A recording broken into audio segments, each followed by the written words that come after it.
Mummy AC on कर दो, बहुत गर्मी हो रही है और मुझे बहुत जोरों की नींद भी आ रही है। ओए, अभी तो तू एसी खोलने के लिए बोल रही है, कल को जब दादी के पास गांव जाएंगे तो वहाँ कोई एसी नहीं मिलने वाला। मम्मी क्या मयंक सच कह रहा है? दादी माँ के घर पर एसी नहीं चलेगा? ये सब बातें वहाँ जाकर पता चलेंगी।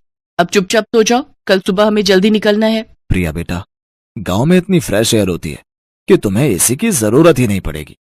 तुम दोनों वहां जाकर देखना कितना एंजॉय करोगे। वो तो पहुँच कर देखते हैं। ये अटैची बंद करो। पूरे 3 महीने कैसे रुकेंगे, वो भी मई जून की गर्मी। और माँ जी को भी ननद जी की सगाई का फंक्शन गर्मियों में ही रखना था। सुहाना, मधु के ससुराल वाले शादी सर्दियों में मांग रहे हैं, इसलिए माँ ने सगाई का फंक्शन रखा है ताकि बात पक्की हो जाए।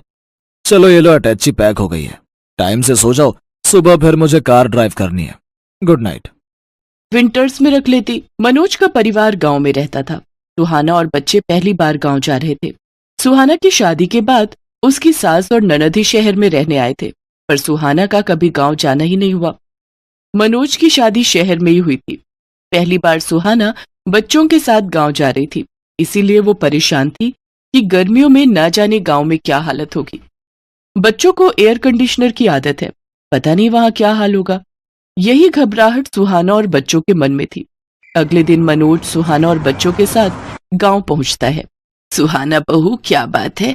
जब पिछली बार पहले शहर में तुम्हें देखा था तो तुम्हारी सेहत बहुत अच्छी थी। बच्चे भी बड़े कमजोर हो गए हैं। क्या बात है, कुछ खाते पीते नहीं हो क्या? माँ, अब ये लोग गांव आ गए हैं, अब इन्हें अपने हिसाब से खिला पिलाकर तगड़ा करो। हाँ बेटा, तुम चिंता मत करो। अब ये बच्चे मोटे ताजी सेहत वाले होकर ही शहर जाएंगे। ये लो बच्चों, ठंडी ठंडी मीठी लस्सी पियो। दादी, लस्सी वो क्या होता है? बिटिया, लस्सी जो दही से बनती है, पीकर देखो फिर पता चलेगा। दादी, मुझे भी लस्सी पीनी है। हाँ हाँ बेटा। मधु, ओ मधु, लस्सी के गिलास और ले आ बिटिया। माँ जी, और रहने दीजिए, ये बच्चे तो ऐसे ही कह रहे हैं। मैं इन्हें इसी में से थोड़ा थोड़ा दे दूंगी, ये दोनों पी नहीं पाएंगे। नहीं मम्मी, मैं पी लूंगा, मुझे पूरी पीनी है। हाँ हाँ, मेरा बेटा पूरा पी लेगा। और लस्सी तो बहुत फायदा करती है। गर्मियों में ठंडा पेय पदार्थ है, इसको पीने से शरीर ठंडा रहता है। मैं रेस लगाऊंगी, देखती हूँ तुम दोनों में से कौन जल्दी लस्सी पीता है। सुहाना देखती है प्रिया और मयंक गटगट लस्सी पीकर गिलास खाली कर देते हैं। उन्होंने बहुत शौक से लस्सी पी थी। कई बार सुहाना शहर में बच्चों को दूध या दही देती थी तो नहीं लेते थे, जबरदस्ती देना पड़ता था। पर आज तो दोनों बच्चे लस्सी को एकदम से पी गए। दादी, मैं फर्स्ट हूँ। दादी, मैं फर्स्ट हूँ। हाँ हाँ, दोनों फर्स्ट आए हो। अब तुम दोनों को इनाम मिलेगा। ये देखो, बाग के पके हुए मीठे मीठे रसीले आम। तुम दोनों बच्चों को आम पसंद है ना? वाह, मैंगो। मैंगो तो मुझे बहुत पसंद है। बस, तो फिर अब हम इन आमों को बाल्टी में ठंडे पानी में भिगो देंगे ताकि इनकी गर्मी निकल जाए और ये ठंडे हो जाए। फिर मैं इन आमों को रात में तुम्हें खाने के लिए दूंगी। सच माँ, बच्चे गांव आकर कितना कुछ सीख जाएंगे। बस आज पहला दिन है ना, तो ये सोच रहे हैं कि बच्चे कुछ नहीं कहेंगे। 1-2 दिन बाद देखना कितना शोर मचाएंगे। अब आज रात को जब इनको एसी नहीं मिलेगा ना, तब पता चलेगा शहर की गर्मी और गांव की गर्मी में कितना फर्क है। गर्मी के मारे जब पसीने छूटेंगे, मच्छर काटेंगे, तब कहेंगे वापस शहर चलो। क्या हुआ भाभी, आप क्या सोचने लगे? ये लो आपकी लस्सी। और शाम के खाने के लिए मैंने दाल चावल, अरबी की सूखी सब्जी और मटर पनीर बनाया है। वो माँ कह रही थी कि बच्चे दाल चावल पता नहीं खाए या ना खाए, इसलिए मटर पनीर शौक से खा लेंगे। हाँ हाँ ठीक है, वैसे मैं आऊँ क्या तुम्हारी हेल्प के लिए? नहीं नहीं भाभी, वो तो सब लोग मिलकर कर रहे हैं, आप आराम करो। कितने दिनों बाद तो हमसे मिलना हुआ है। मैं थोड़ी देर में खाली होकर आपसे बात करती हूँ, आप माँ के साथ बैठकर बातें करो। बच्चे गांव आकर सचमुच बहुत खुश थे। वो अपनी दादी और बाकी सब रिश्तेदारों के साथ खूब हंस खेल रहे थे। रात के समय प्रिया बोली, दादी गर्मी लग रही है, एसी ऑन करना है। अरे बच्चों, तुम दोनों मेरे साथ छत पर चलो, सबके बिस्तर छत पर ही बिछाए हैं। माँ, कितने दिनों बाद आज हम सब मिलकर छत पर सोएंगे। सचमुच बहुत ही बढ़िया नींद आएगी। अब तो मेरी आंख सुबह ही खुलेगी। मधु, मुझे तो एक मोटी चादर दे देना, रात को ठंड हो जाती है। ठीक है भैया। मनोज, कितनी बार तुम्हें कहा था कि गांव आने से पहले एक एसी गांव में भिजवा दो ताकि यहाँ फिटिंग हो जाती तो हम कमरे में आराम से सो सकते थे। सुहाना, हम लोग शहर में रहते हैं और मधु कुछ टाइम बाद अपने घर चली जाएगी। माँ को एयर कंडीशनर की आदत नहीं है। मैंने माँ को कहा था, पर उन्होंने कहा था कि वो कभी यहाँ रहती है कभी हमारे पास शहर में तो एयर कंडीशनर लगाने का फायदा ही क्या। यहाँ पर तो सब लोग छत पर ही सोते हैं, बहुत बढ़िया नींद आती है। यहाँ कोई नहीं चलाता एसी, सबको खुली हवा में सोने की आदत है। और देखो बच्चे भी माँ के साथ कितने आराम से छत पर सोने चले गए हैं। सुहाना देखती है कि बच्चे छत पर अपनी दादी के साथ लेटे हुए कहानी सुन रहे थे और कहानी सुनते सुनते सो गए। सुहाना हैरान रह जाती है। कुछ दिनों बाद मधु की सगाई का फंक्शन बहुत अच्छे से हो जाता है। बच्चे जब तक गांव में रहे उन्होंने एक बार भी किसी बात को लेकर जिद नहीं की। गांव की गर्मी का असर बच्चों पर बिल्कुल भी नहीं हुआ। सुहाना समझ जाती है कि उसकी सोच गलत थी। बच्चों ने गांव की गर्मी को खूब एंजॉय किया। जिस तरह शहर में गर्मी से बचने के मशीनरी साधन उपलब्ध हैं, उसी तरह गांव में गर्मी से बचने के प्राकृतिक साधन उपलब्ध हैं। वो खुश थी कि बच्चों को हर स्थिति में रहने की आदत हो गई, भले ही वो गांव में रहे या फिर शहर में। वो अपने आप को स्थिति के अनुसार बदल लेंगे। बच्चों, तुम सब बहुत याद आओगे। अब तो तुम्हारे साथ रहने की आदत हो गई है। माँ तो फिर आप और मधु शहर आ जाना, बच्चों को भी अच्छा लगेगा। हाँ बेटा, आऊंगी। थोड़ी गर्मी कम हो जाए फिर मैं जरूर आऊंगी। बच्चे कहाँ गए? रुको मैं देखती हूँ। सुहाना देखती है प्रिया और मयंक तो हैंडपंप के पास खड़े हुए ठंडे ठंडे पानी से मुंह धो रहे हैं और खुशी से उछल कूद कर नाच रहे हैं, मानो वो गर्मी के मौसम के साथ खुशी खुशी खेल रहे हो। ये लो बच्चों, और मुंह। सुहाना की आंखें खुशी से भर आती हैं और वो सबसे विदा लेकर आंखों में ढेर सारे सपने बटोरकर बच्चों और मनोज के साथ वापस शहर लौट आती है। पर शहर आने के बाद भी बच्चे गांव की बातें करते नहीं थक रहे थे। ये देख सुहाना और मनोज की खुशी का ठिकाना नहीं था। मोहन बहुत परेशान था क्योंकि भरी गर्मी में कोई भी उसके ढाबे पर खाने के लिए नहीं आ रहा था। इसी वजह से उसके ढाबे पर ग्राहक आने बिल्कुल ना के बराबर हो गए। मोहन भैया, सुबह से एक भी ग्राहक नहीं आया है। आज जो भी बनाया था वो बचा हुआ है। तो एक काम कर, ऐसे ही लोगों में बांट दे और बाकी का तुम और बाकी सब घर ले जाना, क्योंकि गर्मी से खाना खराब हो गया तो फायदा ही क्या। मैं घर जा रहा हूँ, तू चाबी घर ही दे जाना, ठीक है? मोहन घर चला जाता है। मोहन बहुत उदास था। ऐसे कब तक चलेगा? रोजाना तुम खाना बनाकर यूं ही बांटते रहते हो तो घर का गुजारा होना बहुत मुश्किल है। तुम्हें कोई रास्ता तो निकालना ही होगा ताकि गर्मी के दिनों में भी ग्राहक ढाबे पर आ सके।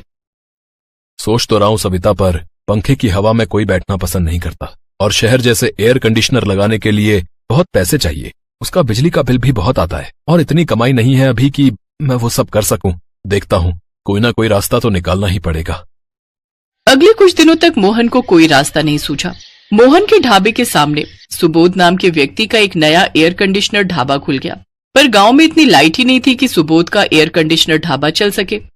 अरे इतना पैसा लगाया कि एयर कंडीशनर ढाबा खोलूंगा, पर देखो गांव में लाइट ही नहीं होती कि मेरा ढाबा चल सके। मैं तो सब कुछ बेचकर शहर जा रहा हूँ, वहीं होटल खोलूंगा। मैं तो कहता हूँ तू भी शहर आ जा, वहीं मिलकर होटल खोल लेंगे। नहीं सुबोध भाई, बहुत जीवन गुजारा है इस गांव में, पैदा यहीं हुए हैं, बचपन से यही रहे हैं। हमारे पूर्वजों की धरती है ये गांव। मैं इसे छोड़कर शहर नहीं जा सकता। मैं यहीं कहीं कोई इंतजाम करता हूँ। सुबोध के ढाबा बेचकर जाने से मोहन थोड़ा और घबरा गया। मोहन भैया, सुबोध भैया ने कितना बढ़िया ढाबा खोला था, पर लाइट की कमी की वजह से उनका ऐसी ढाबा बंद हो गया। हाँ राजू, मुझे भी इसी बात की चिंता है कि सुबोध ने इतने पैसे लगाकर एयर कंडीशनर ढाबा खोला, पर गांव में लाइट की दिक्कत की वजह से उसे ढाबा बंद करना पड़ गया। अब वो शहर चला गया है। मुझे तो कुछ समझ में नहीं आ रहा कि गर्मी को दूर कैसे किया जाए, ढाबे में ठंडक कैसे लाई जाए ताकि ग्राहक आए और ढाबे में ठंडक में बैठे। मोहन अभी राजू से बात कर ही रहा था कि तभी वहाँ पसीने से भीगा हुआ एक बूढ़ा आदमी ठेली पर बहुत सारी बर्फ की सिल्लियां लेकर निकल रहा था। भैया थोड़ा पानी मिलेगा, बहुत प्यास लगी है। हाँ जरूर मिलेगा। राजू, जरा चचा को थोड़ा पानी पिला दे। बर्फ की इतनी भारी सिल्लियां कहाँ लेकर जा रहे हो चचा? वो आइसक्रीम की फैक्ट्री है ना, वहाँ पर बर्फ की जरूरत होती है, वहीं लेकर जा रहा हूँ बेटा। मेरा तो रोजाना का काम है, दुकान से बर्फ लेकर वहाँ आइसक्रीम की फैक्ट्री में पहुँचाने जाता हूँ। थोड़े बहुत पैसे मिल जाते हैं, रोजाना की कमाई निकल आती है। भगवान तुम्हारा भला करे। ठंडा ठंडा पानी पीकर चैन पड़ गया। आहा। बूढ़ा आदमी पानी पीकर जैसे ही आगे बढ़ने लगता है, मोहन उसे आवाज लगाता है। चाचा जरा रुकना तो, क्या मैं ये थोड़ी बर्फ की सिल्लियां आपसे खरीद सकता हूँ? हाँ क्यों नहीं बेटा, ये तुम खरीद लो, मैं आइसक्रीम की फैक्ट्री में और बर्फ दे आऊंगा। ठीक है चाचा, ये सारी बर्फ मुझे बेच दो और रोजाना ही खूब सारी बर्फ की सिल्लियां आप मुझे लाकर दिया करो। मैं आपको रोजाना के अच्छे पैसे दूंगा, फिर आपको आइसक्रीम की फैक्ट्री में कम पैसों में बर्फ पहुंचाने की जरूरत नहीं पड़ेगी। ठीक है बेटा, मैं तुम्हें रोजाना बर्फ ला दिया करूंगा। अच्छा राजू, ये बर्फ की सिल्लियां उतरवा ले। मोहन भैया, इतनी सारी बर्फ का रोजाना क्या करोगे? हमें तो इतनी बर्फ की जरूरत नहीं पड़ती। राजू, ये बर्फ इस ढाबे को ठंडा करने के लिए है। क्या बर्फ से ढाबा ठंडा होगा? हाँ राजू, मेरे दिमाग में एक आइडिया आया है। हम इस ढाबे को बर्फ का ढाबा बनाएंगे। मोहन ने दिमाग लगाया और बर्फ को ढाबे के चारों तरफ ढक दिया और कुछ बर्फ की सिल्लियां ढाबे के अंदर की दीवारों पर भी लगा दी, जिससे ढाबे में बहुत ठंडक हो गई। जब लोगों ने सुना कि मोहन ने अपने ढाबे को बर्फ का ढाबा बना दिया है, तो सब देखने के लिए आने लगे। सबको बर्फ का ढाबा बहुत आनंद दे रहा था। गर्मी और तेज धूप से बचने के लिए सब मोहन के ढाबे में ही आकर बैठते और खाते पीते। इससे मोहन का ढाबा फिर से चलने लगा और कमाई फिर से शुरू हो गई। ये काम तुमने बहुत बढ़िया किया मोहन, अपने ढाबे को बर्फ का ढाबा बना दिया। हम सबको इस गर्मी में राहत मिल गई भाई। मेरा तो जब भी ठंडी लस्सी पीने का मन होता है, मैं तुम्हारे ढाबे पर आ जाता हूँ। गर्मी में ठंडा ठंडा बर्फ का ढाबा और साथ में ठंडी ठंडी लस्सी। भाई वाह, बहुत मजा आता है भाई। अरे धूप में बाहर खड़े होकर रोटी खाने का मन ही नहीं करता था। इस ठंडे बर्फ के ढाबे में रोटी खाने में भी बहुत आनंद आता है भैया। धन्यवाद भैया, आप सबको ये तरीका बहुत पसंद आया। मुझे इस बात की खुशी है। राजू, जा, चाचा बर्फ ले आए हैं, बर्फ अंदर और लगा दे ताकि और ठंडक हो जाए। मोहन बेटा, ये मेरा बेटा रघु है। अब से ये भी मेरे साथ तुम्हारे ढाबे पर बर्फ लाया करेगा। अच्छा, क्योंकि तुम कह रहे थे ना कि तुम्हें ज्यादा बर्फ की जरूरत है, इसलिए हमने 2 ठेली बना ली है। अब ये तो बहुत बढ़िया किया चाचा, ये लो आपके आज के पैसे। मोहन की बर्फ के ढाबे की तरकीब कामयाब हो गई। गर्मी से लोगों को राहत मिली, मोहन का काम अच्छा हो गया और साथ ही वो बूढ़ा आदमी जो बर्फ बेचता था, पहले इतनी दूर जाता था पर कोई कमाई नहीं होती थी, पर मोहन के ढाबे पर बर्फ बेचने से उसकी भी अच्छी मदद हो गई। इस कहानी से हमें यही सीख मिलती है कि हमें कभी भी परिस्थितियों से घबराना नहीं चाहिए, बल्कि उनसे बाहर निकलने का मार्ग ढूंढना चाहिए।